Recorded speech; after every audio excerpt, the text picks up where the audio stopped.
Alright, good afternoon. Let's talk bananas today. But before we proceed, let's make more banana plants by propagating them using the separation method. And that literally is separating the pups from the main banana plant. So to do that, take a shovel or spade, put it between the main banana mom and the pups. And the goal is literally to split the roots apart. Just dig to it.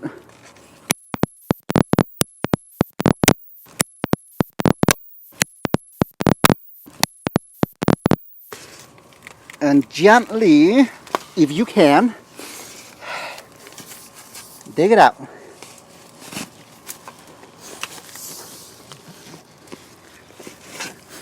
Try your best to preserve the roots and all. Just like that. So now, put it into this container that I prepared.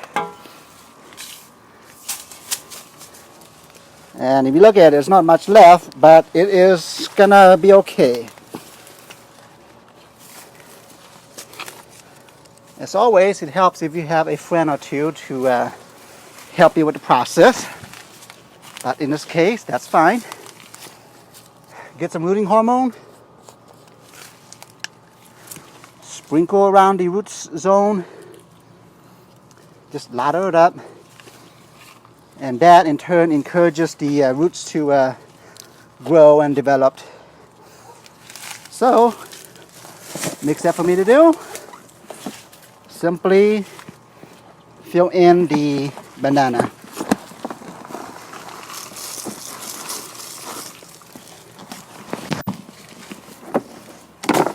So the soil I've used is basically the soil that I've used on all Matter Tropicals. It's a mixture of sand, peat moss, and plain old potting soil.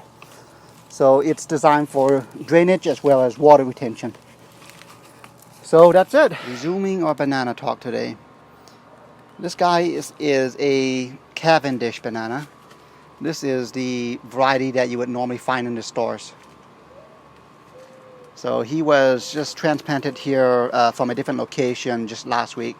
Doing pretty well. I actually have him here to provide some shade for the coffee tree back there. So that's it's a Dwarf Cavendish.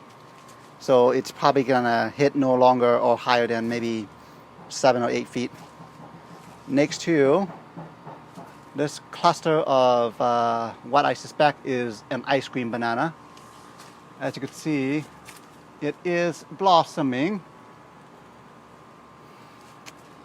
but this guy, the problem with him is he's got way too many pups. So I'm gonna have to remove some pups if I want the fruit. But in this case, I'm actually not too concerned about the fruit. This guy is actually providing shade for a lot of my tropicals back here, and it's a banana. It looks nice. So that's one.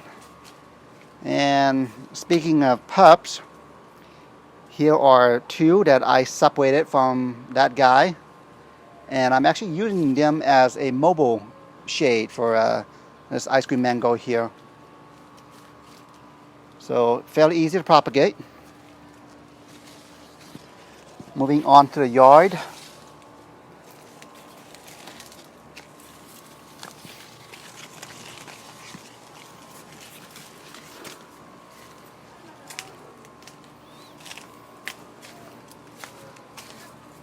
This massive set of bananas here. Check that out.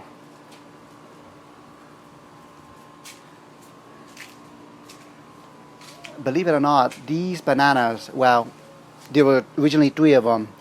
They were planted here just last year, and from that it just multiplied. Here are the Goldfinger Bananas that I separated from the main one in the first video. Yeah, all of these back here, I suspect is probably an ice cream. It probably won't be until maybe August that we'll start seeing some blossoms. So, got another one here actually. Well, 3 of them to be exact. Check it out. He's fruiting. The thing with bananas is it's only the top piece that produces fruit. That's the female. The bottom blossom is the male. It's getting some bee action there. I'm gonna cut that out. That is not gonna produce any fruit. So again, this is likely an ice cream variety. Moving back, I've got a Namoir back here, specifically a Dwarf Namoir banana, right there. And of course, let's see, moving on.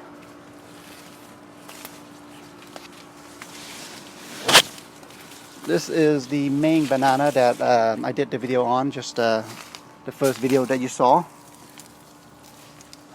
He's a full-size Namoir banana, native to Vietnam. In Thailand, it's known as the Thai banana. So I've got one more banana in the front I will show you. So here's the front. This was the newest addition to our banana collection. This one's in the front. This one is a Dwarf Goldfinger Banana. Since being planted in the ground around March or so of this year, he's got a number of pups down there, as you can see. But bananas, fairly easy to plant in the Central Valley. Will take 4 days sun, as you could see. And interesting thing about bananas is the fact that over its lifetime, each single banana plant is going to produce between 27 to 30 leaves. That's really it. So you really do want to keep the leaves on the banana. Another thing with bananas too is the wind really will shred the leaves. But it's really more aesthetics. Even though shredded, the leaves will continue to produce energy for the plant. All right, have a good afternoon.